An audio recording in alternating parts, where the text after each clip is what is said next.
खुलुमबाय आं सिबिरानि ब्रह्म गोजोन फुंबिलिनि बयनिसिमबो गाहाम हामलायनायखौ जासिहरनाय थाबाय नोंथांमोननि थाखाय आं माखासे खौरां लानानै फैबावबाय अन्नानै भिडिअखौ जोबजासिम नायलांदो मैयानि ट्रेक्टर सालायग्राया दिनैनिफ्राय सालायसिगोन 76 लाख रांनि रेन्ज रभार गारि गुबुननि ट्रेक्टर सालायग्रा इनजामामुल हकआ दिनै 76 लाख रांनि रेन्ज रभार गारिनि बिगोमा जाबाय जाय गारिखौ गावनि खालामनो थाखाय आसामनि लाख लाख सुबुंफोरा हास्थायदोंमोन बे गारिखौ मोननो हाबाय बरपेटानि उत्तर कालजारनि थागिबि इनजामामुल हकआ नंगौ हावलि राजमेलायाव जानाय लटारियाव 100 रांजोंनो 76 लाख रांनि बेसेन गोसा रेन्ज रभार गारिखौ मोननो हाबाय इनजामामुल हकआ जेब्ला लटारिनि थाखाय खेलानि सोरखिखौ फिदिंदों अब्ला मोनफानि उनाव मोनफा गासै मोनद' नाम्बाराबो गोरोबलांदों होननानै फोरमायथिदों बिथां इनजामामुल हकआ आरो लटारि जाखांनायनि उनाव खुसिजोंनो अदेबानि रंजानायजोंनो हरसे उन्दुनो हायाखै होननानैबो फोरमायथिदों दा बिथाङा बे गारिखौ फानगोन आरो फाननानै मोननाय रांजों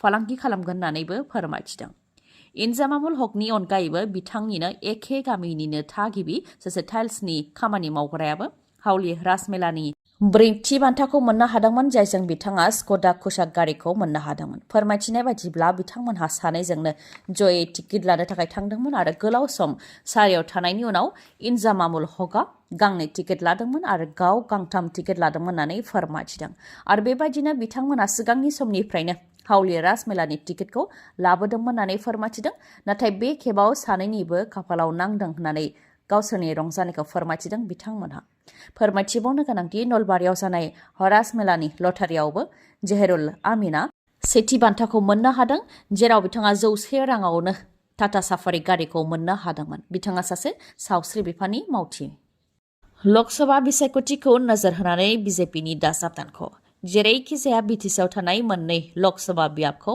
आवग्रिनाय नाथाय बिजेपि इउपिपिएलआ जयै बिटिसिनि मोननै बियाबाव बिजाथि होगोनब्लाबो देरहागोनखौ लानानै फोथायनो हायाखै नामा जायनि जाहोनाव हाग्रामा महिलारिनिफ्राय गले गले मदद बिदों बिजेपि दोला नाथाय बे खेबाव हाग्रामा महिलारिनिफ्राय मददल' बियाखै बिपिएफ दोलोखौनो NDAआव अदेबानि बिजेपिजों एलायन्स जाफैनो थाखाय खावलायहरदों बिजेपिनि एमपि दिलीप सयकिया बिथाङा साननो गोनांदि हाग्रामा महिलारिनि बिपिएफ दोलोआ सोरखाराव गैयाब्लाबो इउपिपिएल आरो बिजेपि जथाय सोरखारनिफ्राय गोख्रोंसिन नामा मानि थाखाय बिपिएफ दोलोखौ गिबाय थादों बिजेपि दोला बे समाव बिजेपिनि मन्त्रि एमएलए एमपिफोरा दिसपुर एंगारनानै गले गले बिटिसिआव फैनो गोनां जादों जायखौ जों सिगांनि समफोराव नुफेराखैमोन जायनि जाहोनाव बिजेपिनि लोगो दोलो इउपिपिएलनि सायाव आबुङै फोथायनाय गैला नामा बा इउपिपिएल दोलोआ एमपि देरहानायाव मदद होनो हागोनखौ लानानै गोनो गोथाव दं नामा बेयो रायजो राजानि गोसोआव बेरखांदों मैयानि सानावबो तामुलपुरनि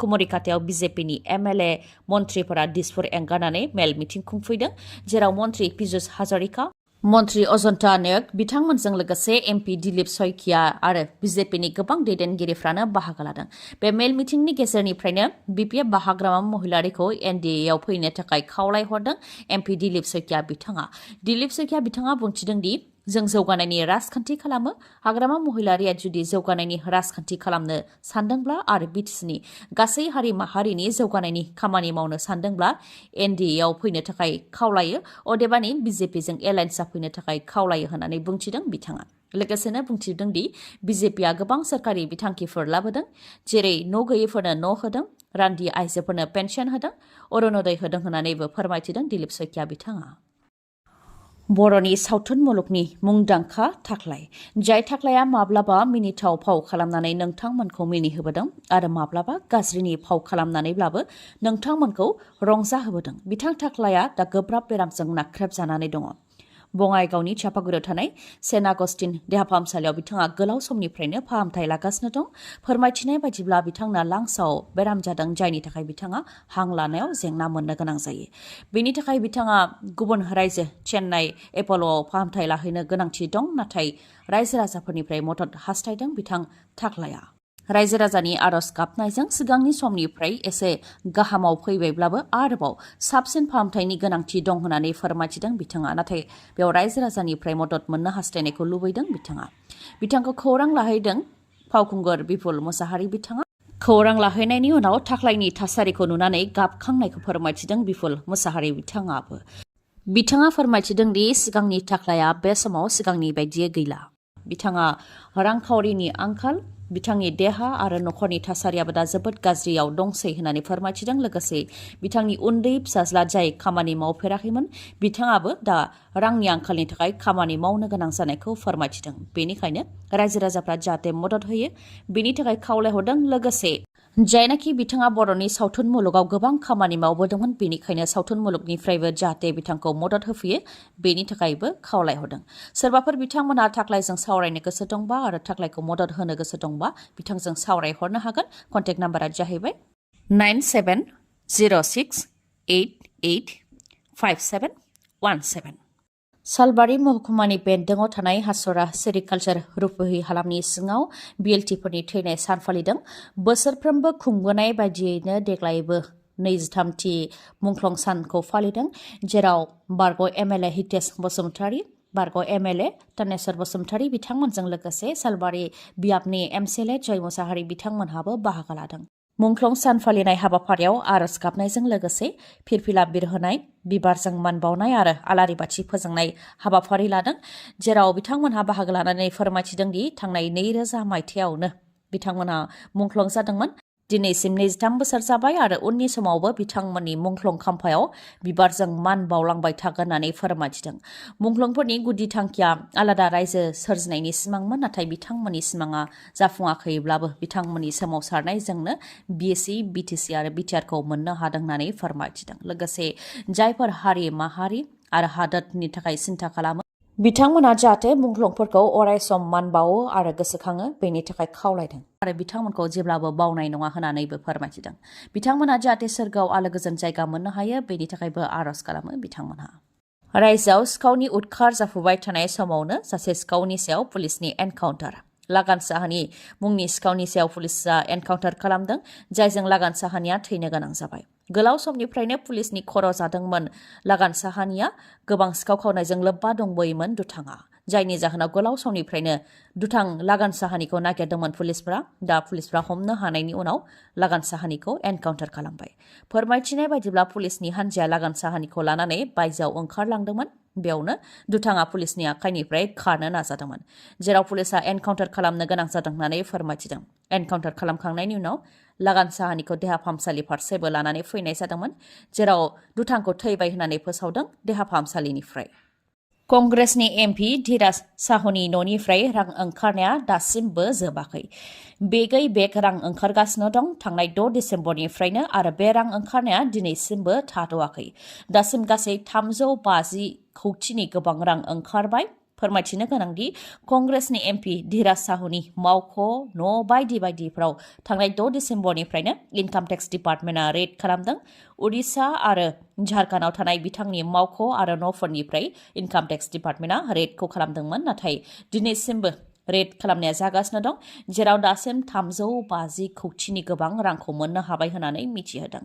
रिपर्टनि बायदिब्ला बेफोर रांखौ बेंकआव दैथायहरनाय जादों, जेराव स्टेट बेंक अफ इन्डियानि 3 ब्रान्सनि 50नि गोबां मावथिफोरा मेसिननि गेजेरजों रां सान्नायखौ मावगासिनो दं। रिपर्टनि बायदिब्ला 40 मेसिननि गेजेरजों रांखौ सान्नाय हाबाफारिखौ बिथांमोनहा मावगासिनो दं।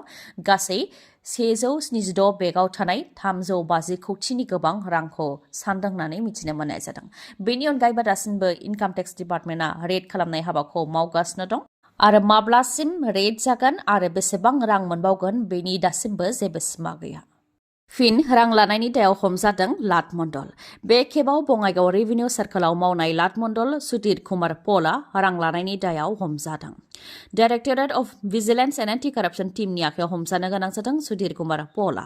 रिपर्टनि बायदिब्ला सुधीर कुमार पलआ हा नामजारि खालामनायनि मुङाव 40,000 रां दाबि खालामदोंमोन, नाथाय रां बिजाग्राया रां होनो गोसो गैयैलाय directorate of vigilance and anti corruption टीमनो मिथिहोनायाव सोलो बाहायनानै 4,000 रां लाफुबाय थानाय समावनो लाट मण्डल सुधीर कुमार पलखौ हमनो हादों। गोदान मटर साइकेल बा स्कुटि बायनो गोसो दंब्ला नोंथांमोननि थाखाय मोनसे गोजोनथाव खौरां।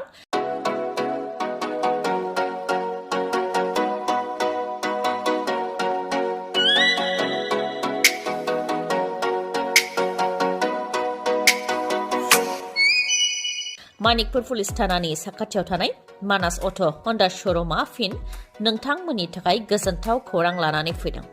गोथार बर'दिन सानजों लोब्बा लाखिनानै बायदि बायदि अफार फोसावदों मानास अट' हन्डा श'रुमा।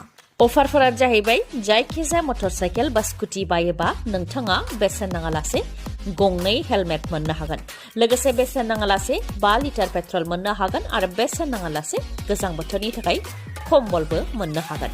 बेनि अनगायैबो नोंथाङा मोननो हागोन 1000 केशबेक, अदेबानि नोंथाङा 1000 रांबो मोनफिननो हागोन। अब्ला नोंथाङा गोनो गोथो जानांगौनि जेबो गोनांथि गैया। थाबैनो नोंथाङा मानिकपुर पुलिस थानानि साखाथियाव थानाय मानास अट' हन्डा श'रुमनिफ्राय गोदान मटरसाइकेल बा स्कुटिखौ लायनो हागोन।